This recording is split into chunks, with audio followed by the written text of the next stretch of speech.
Mattithyahu, chapter 14. At that time Herodes the district ruler heard the report about Yahushua, and said to his servants, This is Yochanan the Immerser. He has risen from the dead, and that is why these mighty powers are at work in him. For Herodes had arrested Yochanan, bound him, and put him in prison, because of Herodias his brother Philip's wife. For Yochanan had said to him, It is not right for you to have her. And wishing to kill him, he feared the crowd, because they held him as a prophet. But as Herodes' birthday was being held, the daughter of Herodias danced before them and pleased Herodes. So he promised with an oath to give her whatever she asked. And she, being urged on by her mother, said, Give me here the head of Yochanan the Immerser on a dish. And the sovereign was sad, but because of the oaths and the guests he commanded it to be given, and sent and beheaded Yochanan in prison. And his head was brought on a dish and given to the girl, and she brought it to her mother. And his taught ones came and took away the body and buried it, and went and reported to Yahushua. Now when Yahushua heard it, he withdrew from there by boat to a deserted place by himself. And when the crowds heard it, they followed him on foot from the cities. And when Yahushua came out, he saw a large crowd, and was moved with compassion for them, and healed their sick.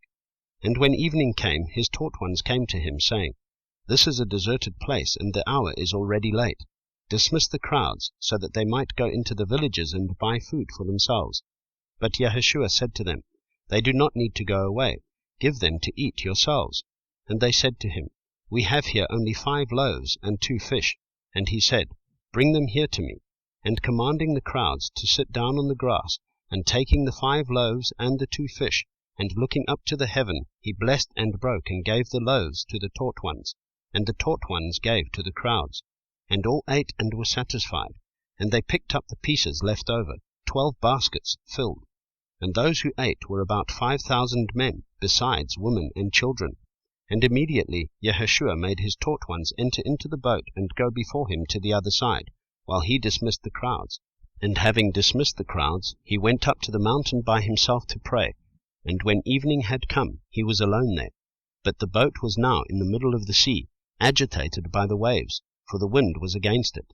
And in the 4th watch of the night Yahushua went to them, walking on the sea. And when the taught ones saw him walking on the sea, they were troubled, saying, It is a phantom. And from fear they cried. But immediately Yahushua spoke to them, saying, Take courage, it is I, do not be afraid. And Kepha answered him and said, Master, if it is you, command me to come to you on the water. And he said, Come. And when Kepha had come down out of the boat, he walked on the water to go to Yahushua. But when he saw that the wind was strong, he was afraid, and beginning to sink, he cried out, saying, Master, save me. And immediately Yahushua stretched out his hand and took hold of him, and said to him, O you of little belief, why did you doubt?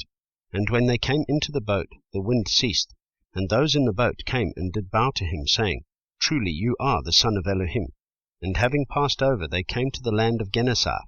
And when the men of that place recognized him, they sent out into all that surrounding country, and brought to him all who were sick, and begged him to let them only touch the tzitzit of his garment. And as many as touched it were completely healed.